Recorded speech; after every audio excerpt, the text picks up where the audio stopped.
Salamat sa Primera Light, halina tikman. Primera klase ang Primera Light inuman. Salamat. Sinagot na ako. Aling nena. Salamat. Break na kami. Single na ako. Hanap naman. Salamat. Kumikita na ulit. Salamat. Uy, may 50 pa sa wallet. Akin na lang.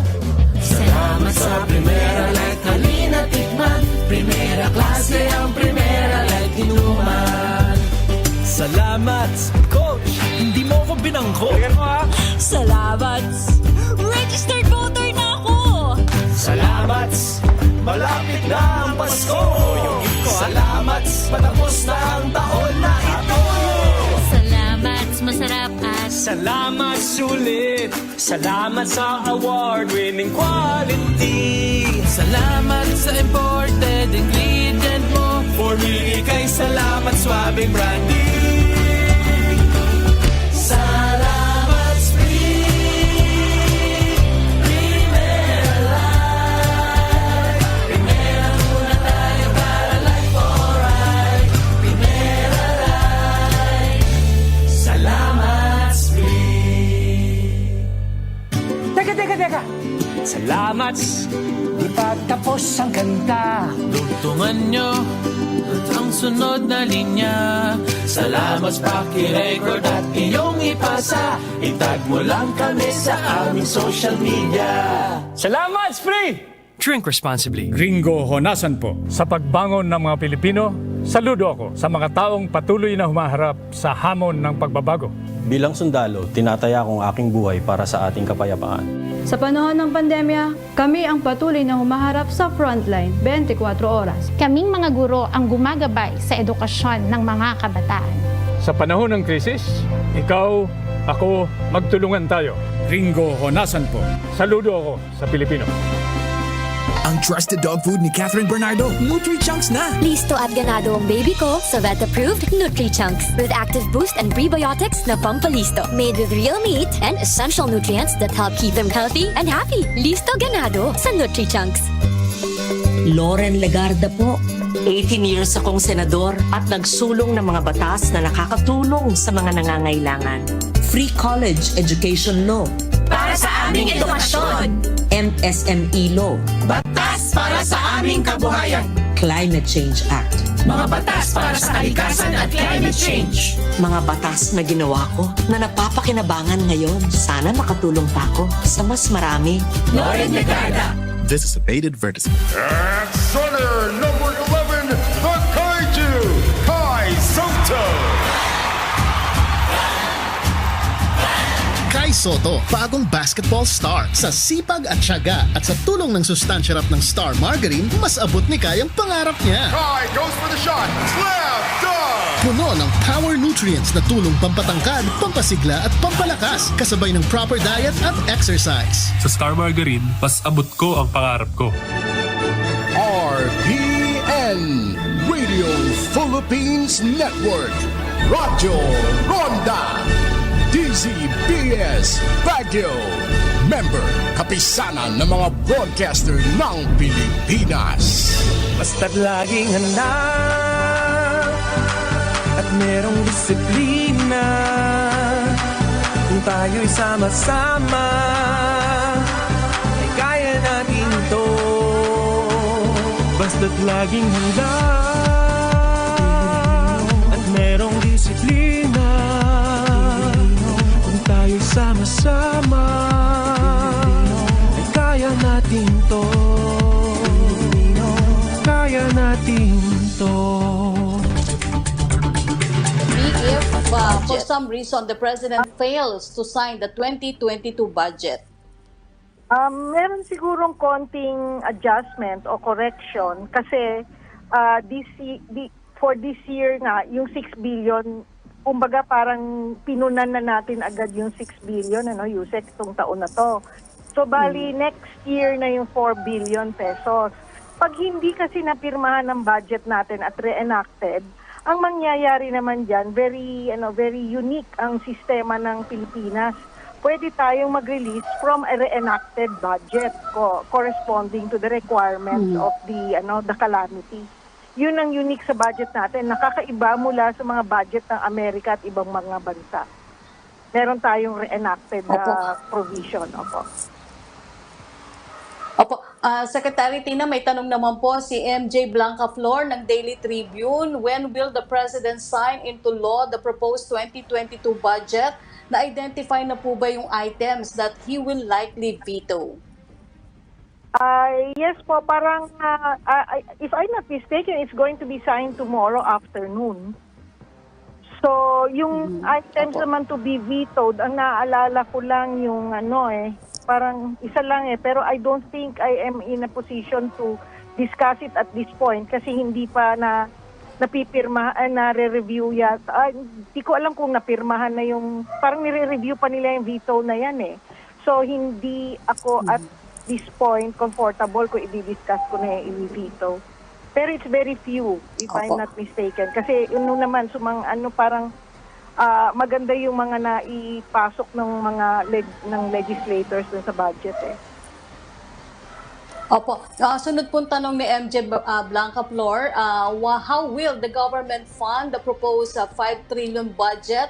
Ano po ang inaasahang tax reforms or measures na dapat maipasa para po mapagkukunan ng pondo? Naku, dun sa finance ng ating project, ng ating budget, yan under ng jurisdiction ng Department of Finance. Masarap po ang buhay namin sa budget, kami po ay gagastos lamang. No, ang kumbaga ang pag-raise ng mga revenues nasa yan, tungkulin po yan ng DOF under BIR, Customs and other government agencies na meron authority to collect your revenues. Opo. Tungkol naman po sa COVID response, Secretary, magkano na po yung final allocation daw po ng pamahalaan through the Department of Health para po sa pagbili ng mga bakuna at iba pang measures for our continued COVID response? Wala po akong data ngayon dito sa COVID response, unfortunately. Opo. I cannot give you an answer on how much we have already provided sa COVID. I am sorry for that. Opo. Panghuli na lang po, ano na lang daw po yung commitment ng DBM kaugnay sa paglalaan po ng pondo para sa calamity assistance ng mga sinalanta ng nagdaang bagyo at ng pandemya? Yung kaya nga sabi ko kanina, yung paggamit kasi ng Calamity Fund or NDREAM-F, meron proseso yan. So, noong nagkaroon ng Odette, bali, muna natin, pinrioritize ni Pangulo yung pangangailangan ng Odette kasi immediate yun, Pero hindi ibig sabihin yung mga nasalanta, yung mga damage, naabot dahil sa Ulysses, Sendong, at saka kung ano-ano pang bagyo. Hindi naman ibig sabihin na kinalimutan natin yun o hindi nabibigyan. Ang mangyayari niyan kasi, meron mga ahensya na pwedeng gamitin yung kanilang sariling budget, lalo na kung repairs yan or mga livelihood. Pangalawa, pwede pa rin i-charge yan dun sa 2022 budget. Kung hindi ako nagkakamali, mga 20 billion yata ang alokasyon natin para sa Calamity Fund for next year, unless na-reduce ng Congress. Pero parang ganun ang amount. Opo. Secretary, kami po ay nagpapasalamat sa inyong impormasyon at sa inyong panahon. DBM Acting Secretary Tina Canda. Happy New Year po, Secretary. Happy New Year din, Yusek. Thank you. Thank you very much.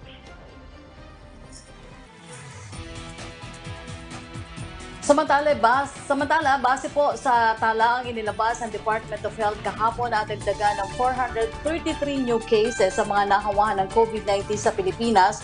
Kaya po umabot na yan sa 2,838,640 total cases. 283 naman po nadagdag sa mga gumaling, kaya nasa 2,777,980 na ang kabuang bilang ng mga COVID survivors sa bansa.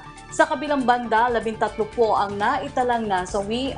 Total, meron na po tayong 51,200 na dami ng mga pumanaw sa sakit. Nasa 9,522 naman po ang active cases sa bansa. Katumbas po ito ng 0.3% ng total cases sa kasalukuyan.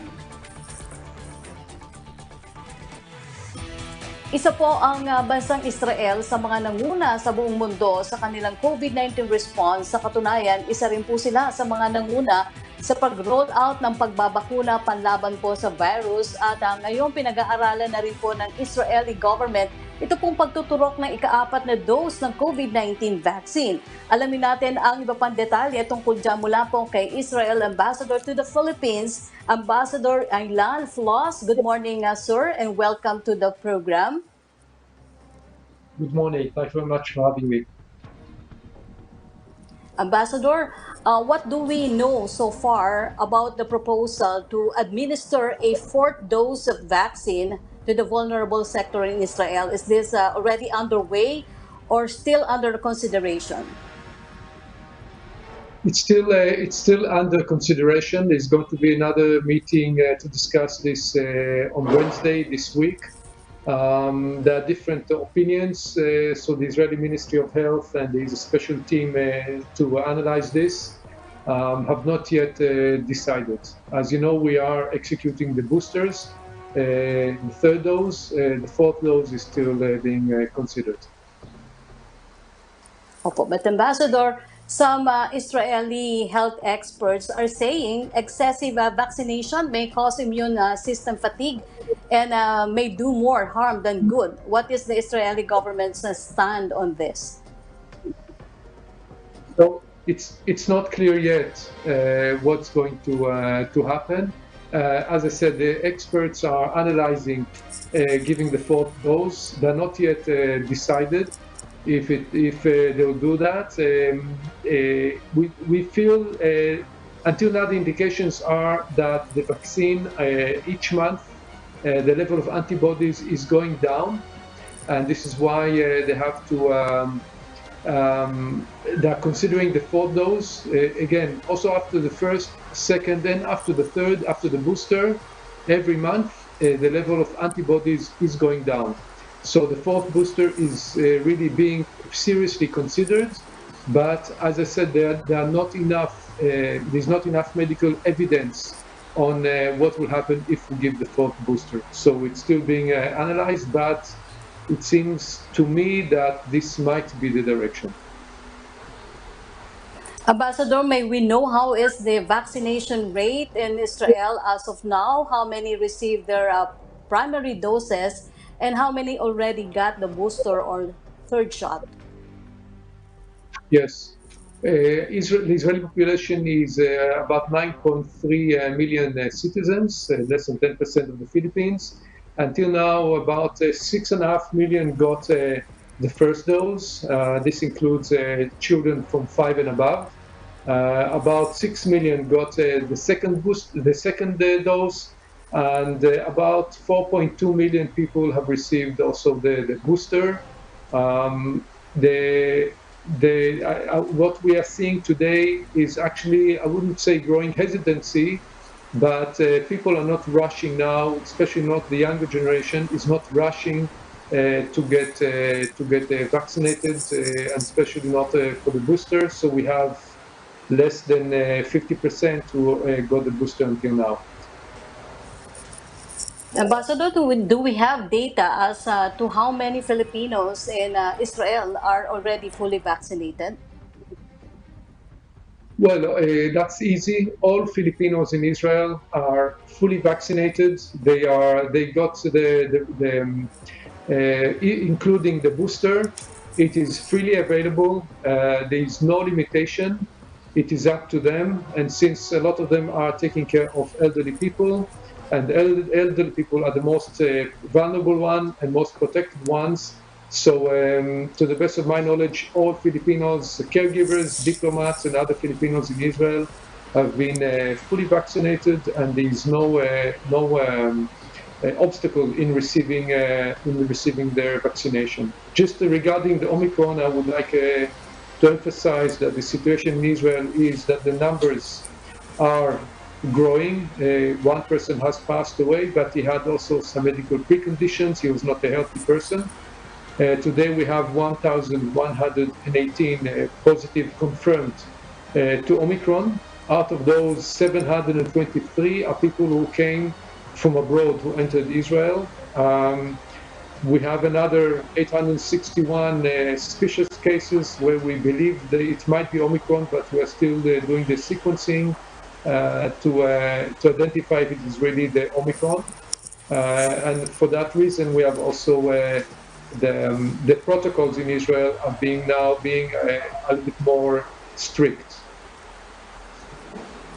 Ambassador, how this one known death alarmed the government, and what other precautions were put in place in response to the Omicron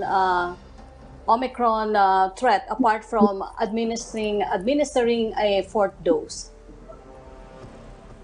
So I would say the most important one is really considering the fourth dose and increasing the level of the number of people getting the third dose.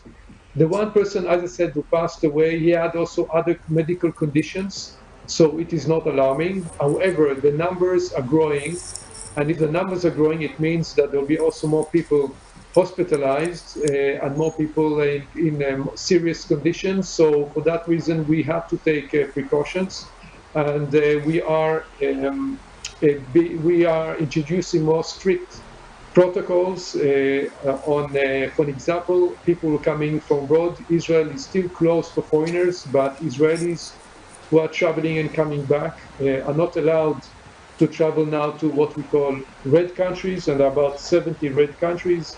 Those who do come back have to go into a 2-week quarantine. If they're fully vaccinated, they can go into 1-week quarantine, 7 days, together with a PCR test at the beginning as they enter the country, and another PCR after 7 days. We're also strict with the green tag. Anybody who wants to enter into a shop or into shopping malls has to be either vaccinated or tested and a negative test. People who are not vaccinated are able to enter shops that supply essential goods, such as food and pharmacies, to buy medicines. So we're introducing more strict regulations now in order to deal with the Omicron.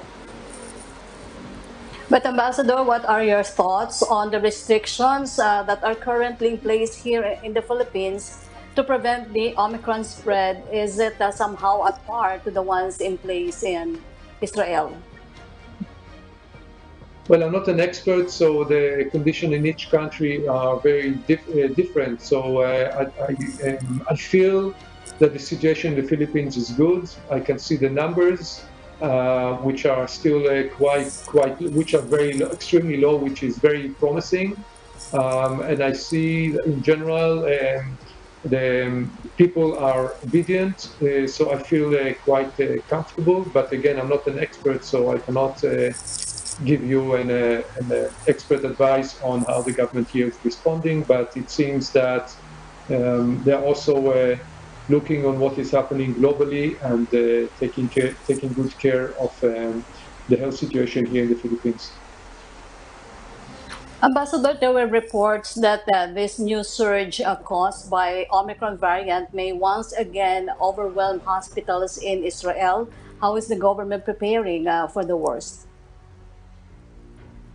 Well, the Israeli hospitals are well equipped by now and are quite ready to deal with the surge of patients. But again, I think the main challenge is to make sure that they are not overwhelmed and that they are not getting up to more than 100% of the capacity. And this is why we are introducing more strict regulation in order to keep as much as possible the numbers low. But when we see what is happening in other countries and you see the numbers, it seems that this might also be the case in Israel. As I said, we're trying to control them as much as possible and spread it on a longer time, plus vaccination. Plus, one more thing is much more testing and sequencing. So hopefully with the others will avoid or will make sure that the hospitals can continue to function properly. But they are, as I said, they are fully equipped. The teams are there. Hopefully we will not reach to such a situation.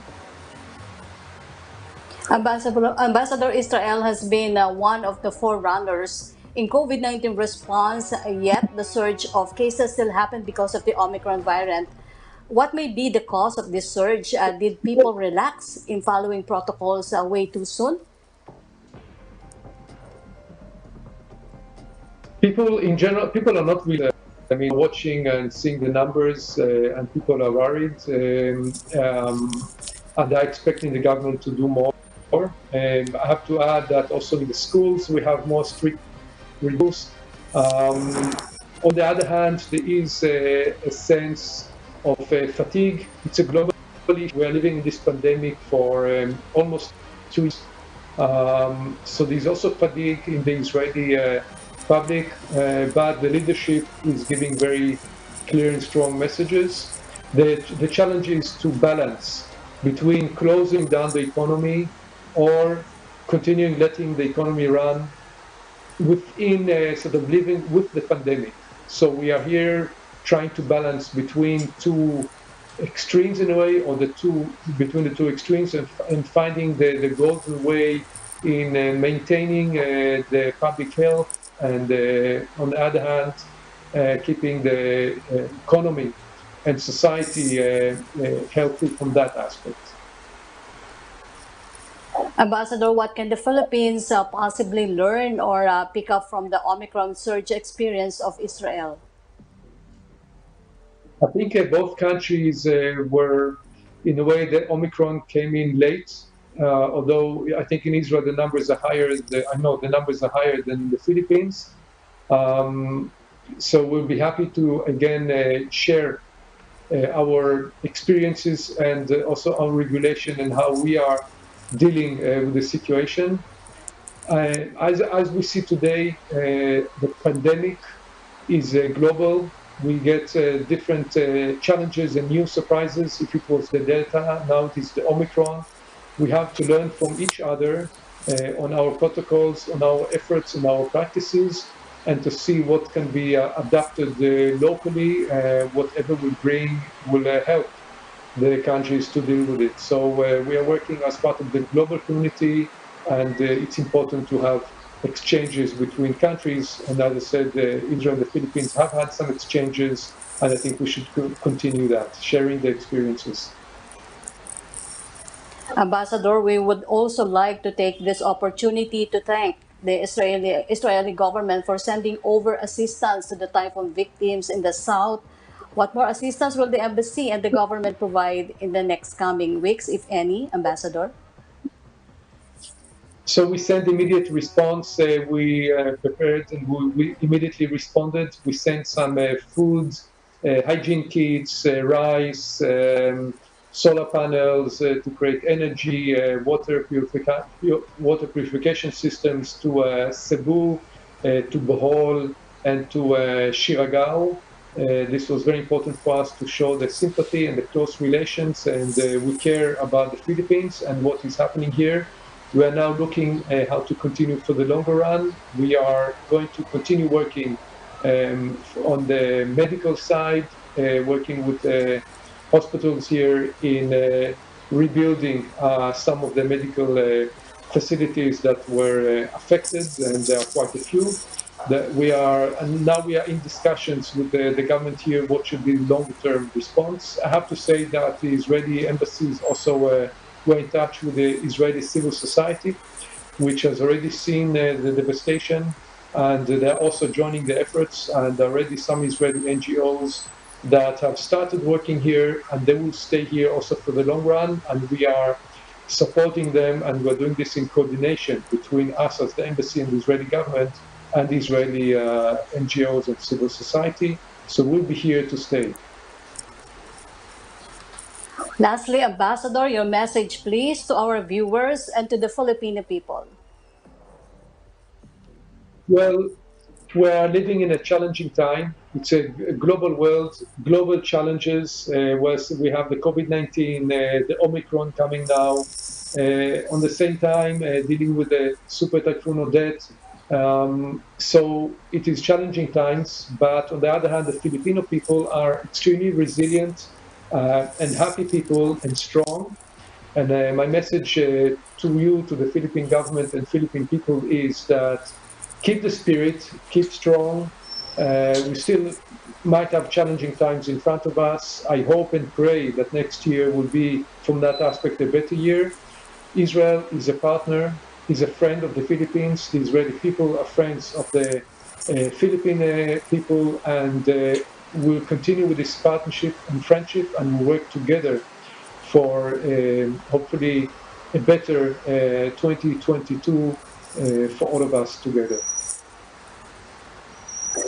Thank you for joining us today, Israel Ambassador to the Philippines, Ambassador Ilan Flos. Thank you for having me. Samantala, last week hanggang next week, asahan na po ang mga pagtitipon ng mga magkakapamilya at magkakaibigan dahil sa holiday break. Pero ang paalala ng mga eksperto, sumunod pa rin sa health protocols, lalo't ngayon pa lang po ay kinakikitaan ng bahagyang pagtaas ng Okta Research ang COVID-19 reproduction rate dito sa Pilipinas. Alamin po natin ang detalyeng niya mula po kay Dr. Guido David. Magandang umaga po, Dr. David, and welcome back po sa Laging Handa. Yes, magandang umaga, Yusek, Rocky, and belated Merry Christmas sa inyo and Happy Holidays. Yes. Doc Guido, gaano po kalaki yung itinaas itong reproduction rate natin ngayong kumpara po doon sa reproduction rate ng bansa pagpasok pa lang po ng December? Well, nung early December, Yusek, nasa 0.33. Yan yung pinakamababang reproduction rate na nakita natin sa NCR. Pero sa ngayon, nasa 0.85 na siya. In fact, last week, nasa 0.44 siya. So parang halos dumoble siya kumpara sa last week. Ang magandang, hindi naman magandang balita, pero we have to put it in context na sa ngayon, less than 1 pa rin naman yung reproduction number. Yan naman yung mahalaga eh. So hindi pa naman talagang talagang pagtaas ng bilang ng kaso yung nakikita natin. Or what I mean is yung trending, hindi pa talagang solid na trending pataas. Opo. Doc Guido, may tanong po ang ating kasamahan sa media. Ano po tanong sa inyo ni Lay Alvis ng GMA News? Ano po yung basa daw ng Okta Research sa pagtaas ng daily cases ADAR, reproduction number, positivity rate sa NCR? May indikasyon bang Omicron na driven na ito? Tama si Lay Alvis na tumaas yung reproduction number, nasabi nga natin 0.85.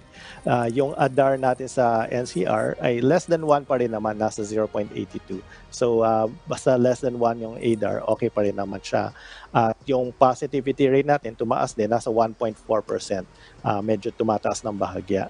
Ngayon, ito pag ikumpara natin sa nakaraan na holiday season nung 2020, no December, nagkaroon din tayo ng holiday uptick.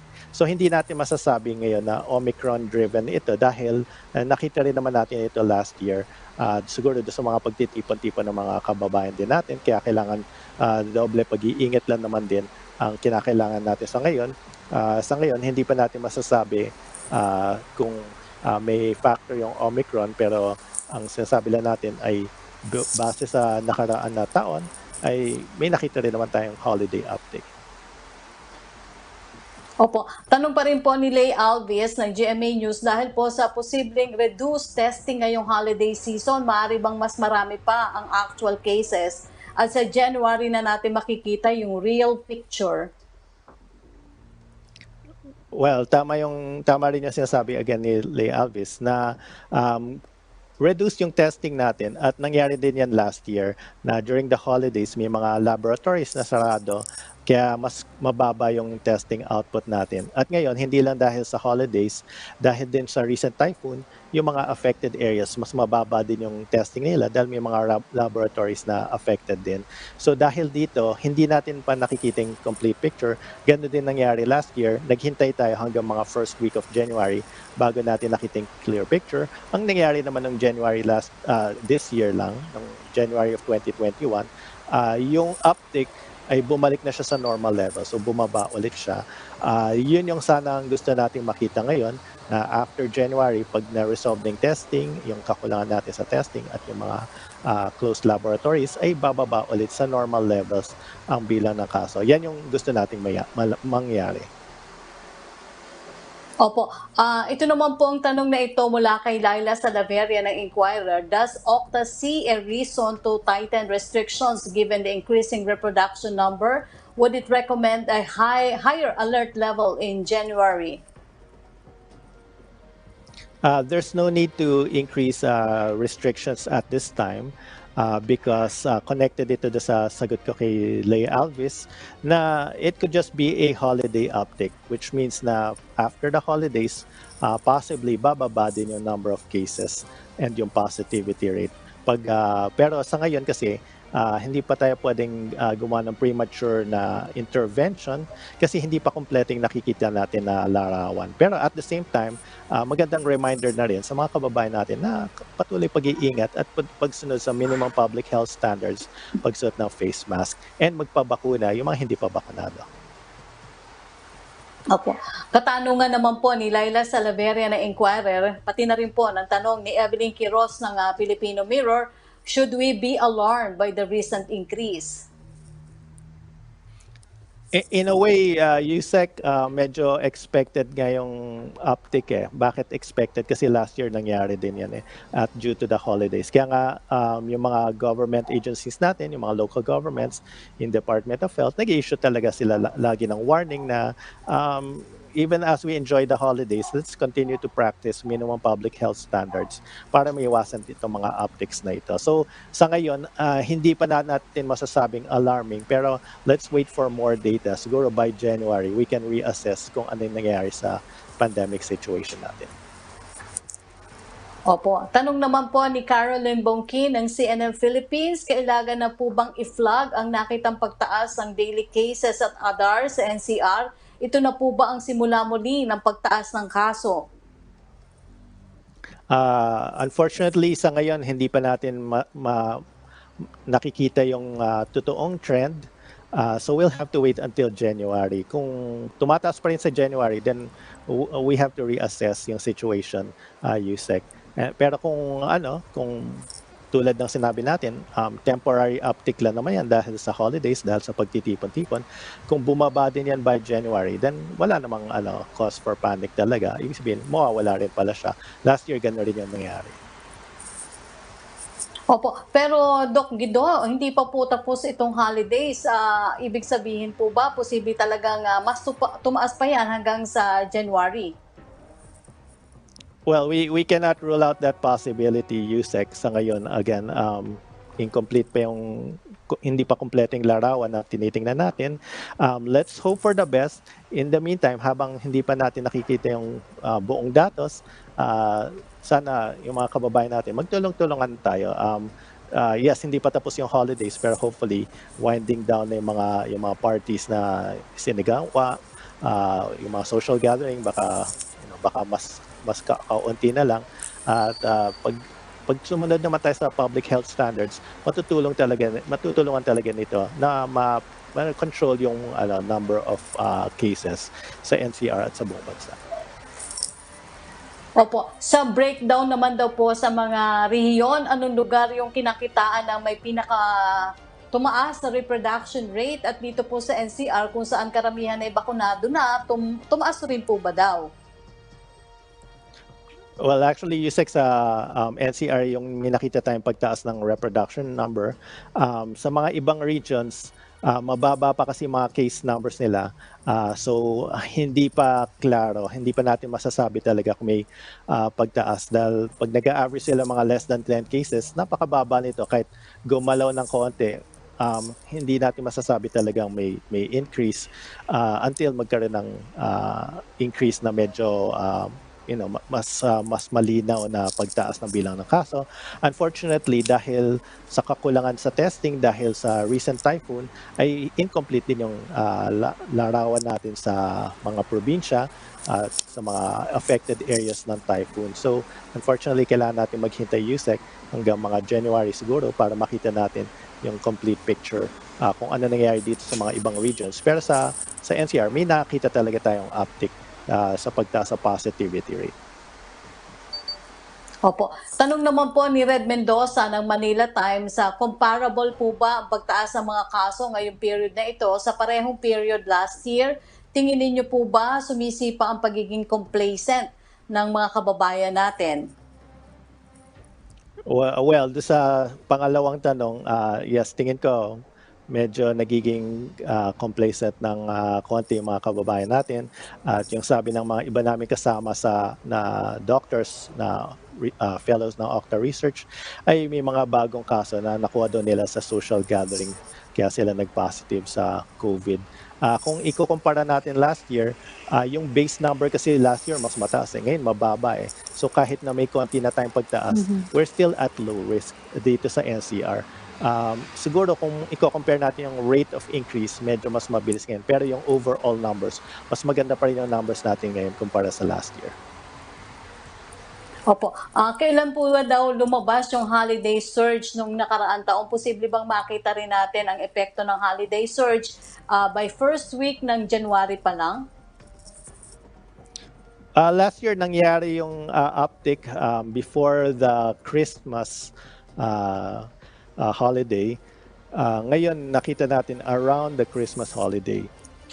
So, posible nating, yung sinasabi nating January, ang sinasabi lang natin ay mas malinaw yung magiging larawan natin sa situation ng pandemic by January dahil mas kumpleto na yung testing natin at makikita natin kung nag-sustain yung trend na patuloy pa rin tumataas. Pero kung patuloy siyang nangyari sa January, hindi naman natin masasabing January surge nangyari.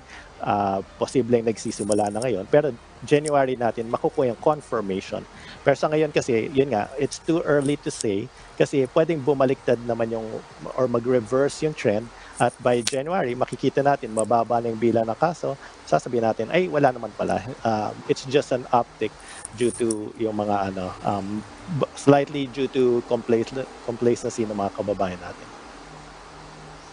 Opo. Ano daw po yung, in case lang po, no, ano daw po yung posibleng mangyari sakaling hindi mapigilan yung pagtaas ng reproduction rate ngayong holiday season? Well, wag naman sana mangyari yan, Rocky, pero of course, kung makita nating patuloy na tumataas, we have to reassess yung situation natin. Ako personally, I don't think babalik tayo sa panahon na kailangan natin mag-lockdown dahil marami na tayong bakunado sa NCR. And in many of the metropolitan areas, yung vaccination natin will help prevent us from getting severe COVID. Yan yung nakita natin sa mga datos sa ibang bansa. Maaaring makuha natin yung virus, pero hindi magiging severe at hindi tataas yung hospitalizations natin. So, protected pa rin yung mga hospitals natin. Yan yung inaasahan natin based on data na nakikita natin sa other countries. Kaya mahalaga rin na yung mga hindi pa bakunado ay magpabakuna at yung mga nagpabakuna na, kung eligible na sila for booster shots, ay magpa-booster na rin para madagdagan yung protection natin against severe infection. Again, yung hinahabol natin is protection from severe COVID na nahihirapan tayong huminga. Pag nagkaroon tayo ng nakakuha tayo ng virus pero bakunado tayo at nakuha natin ay mild lang, hindi na tayo ma-hospitalize, hindi na ma-overwhelm yung hospitals natin. Opo, kami po ay nagpapasalamat sa inyong impormasyon at panahon. Ingat po kayo, Dr. Guido David ng Octa Research. Happy New Year din po. Happy New Year, Yusek. Maraming salamat. Samantala, daang mga pasyente at benepisyaryo ng Malasakit Center sa Quezon Memorial Medical Center ang muling tumanggap ng ayuda mula sa pamahalaan at kay Senator Bongo. Ang detalye sa report na ito. Hindi lubos maisip ni Jerome Morcilla ng Tanay Rizal kung saan kukuha ng panggastos sa operasyon ng kanilang bagong silang na sanggol.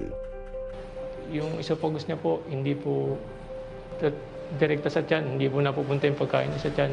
Kailangan po siyang operahan. Setyembre nitong taon nang buksan ang Malasakit Center sa Quirino Memorial Medical Center sa Quezon City kung saan isinugod ni Jerome ang kanilang supling. Kaya laking pasalamat niya dahil may Malasakit Center ng malalapitan sa ospital. Bumalik din ang outreach team ni Senador Go kamakailan sa ospital para mamahagi ng tulong sa lubos na nangangailangan tulad ni Jerome. Maraming salamat po, Kuya Bong. Napakalaking tulong po nung ibinigay niyong cash assistance po. magagamit na po namin yun sa pang-araw-araw po dito sa ospital. Laking ginhawa rin para kay Melody Bunda, ang nanay ng contact tracer na naaksidente kamakailan dahil sa Malasakit Center, natulungan sila sa gastusin sa ospital. Sa inyo po, Senator Bongo, unang-unang maraming salamat po sa ginawa niyong ganitong Malasakit Center. Malaking halaga na po ito para sa mga taong bayan, lalo po sa aming mga mahihirap, dahil talagang malaking tulong po itong Malasakit Center. Abot sa 352 na mga benepisyaryo ng QMMC ang tumanggap ng ayuda mula sa tanggapan ni Senator Bongo. Mayroong mga face mask, pagkain at vitamins, habang ang DSWD ay nag-abot ng pinansyal na tulong sa kanila.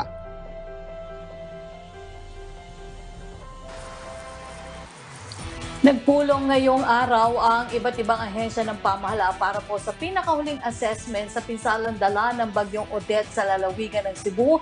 Naroon po ang kasama naming si Eunice Samonte. Eunice? Yes, Yusek Rocky, sa mga oras na ito ay pahirapin pa rin ang signal, kuryente, tubig dito sa Cebu. Pero sa ngayon, ginagawa na ng NDRMC Region 7 ang lahat ng katuwang ng ahensya ng gobyerno para agarang maibigay ang tulong sa mga pinakaapektado. Sa mga oras na ito ay tuloy-tuloy pa rin ang pagpasok ng mga datos dito sa Operation Center ng NDRMC Region 7. Present dito ang iba't ibang ahensya ng pamahalaan, kabilang na dyan ang DILG, DOE, DepEd, DSWD, PCG, Pag-asa, DICT, Armed Forces of the Philippines Joint Task Force Cebu, PNP, PRO 7 at ang OWA. As of December 25, umabot na sa 255 ang bilang ng 7 kung saan 45 pa ang nawawala at nasa 3,009 naman ang naiulat na injured. Sa datos na iyon nakikita, pinakamarami ang nasawi sa Bohol na may 108 dead. Sa mga oras na ito ay nag-shift na ang operation mula sa search and rescue at sa search and retrieval operation ng OCD sa tulong ng AFP at ng PNP. Kabilang dito ang area ng Bohol, Cebu, Negros Oriental, Siquijor, Cebu City, Lapu-Lapu City at Mandaue City.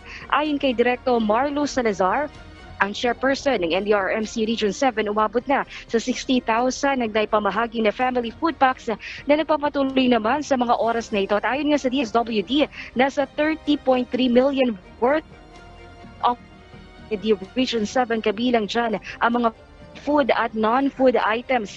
Pinaalalahanan din ni Director Marlo Salazar ang PNP na i-monitor ang mga LGU na namimigay ng relief goods ng pangalan ng politiko ang mga as of now, nasa mahigit 64,000 out of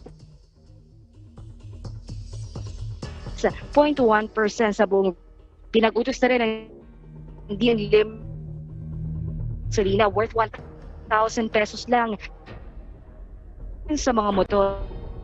Sa na posible nga magkaroon ng mga cases ng diarrhea dahil yan sa kinom na tubig.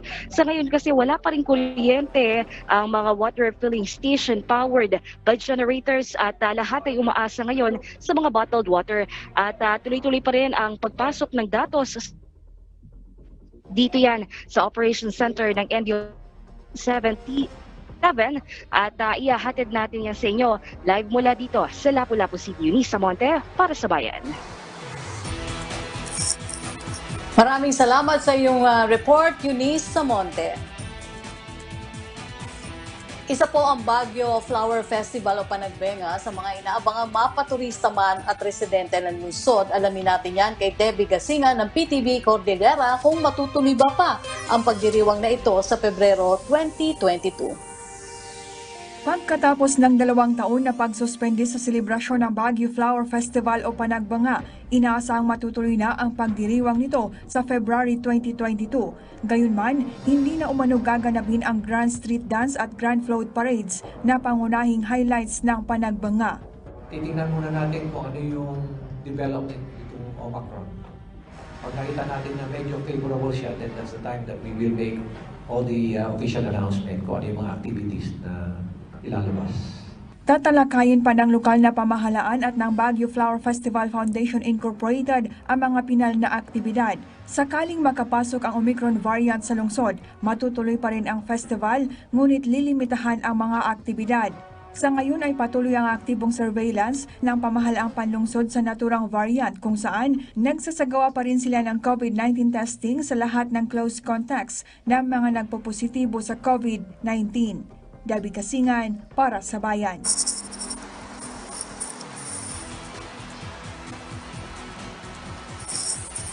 Alamin naman natin ang latest sa Davao Region. May report ang aming kasamang si Hana Salcedo. Para makatulong sa mga nasalanta ni Bagyong Odette sa maraming lugar sa Visayas at Mindanao, mayroon ng donate option ng Safe Davao QR para sa pahalipay Christmas package. Ang grocery packs na binibigay ng Davao City LGU sa mga Dabawenyong may QR code na 18 years old pataas. Ito'y matapos dinggin ng lokal na pamahalaan ang mungkahe na lagyan ng donate option ng Safe DQR upang maibahagi sa mga higit na nangangailangan ngayon ang regalo mula sa LGU. Dahil dito marami na sa mga hindi pa nakakakuha ng kanilang Christmas package ang nagdesisyon na i-donate na lang ito. Laman ng grocery package ang 2 kilong bigas, canned goods, pasta at spaghetti sauce. Samantala, una na ring nagpadala ng tubig at food packs ang Davao City LGU sa mga lugar na higit na naapektuhan ni Bagyong Odette. Nasa higit 100 personnel din mula sa lungsod na kinabibilangan ng mga doktor, social workers at rescue personnel ang rumisponde sa Bohol. Mula rito sa Davao City, Hana Salcedo para sa Bayan. Maraming salamat po sa ating mga partner agency para sa kanilang suporta sa ating programa at maging ang kapisanan ng mga broadcaster ng Pilipinas o KBP. At dito na po nagtatapos ang ating programa sa araw na ito. Hanggang bukas pong muli, ako po si Yusa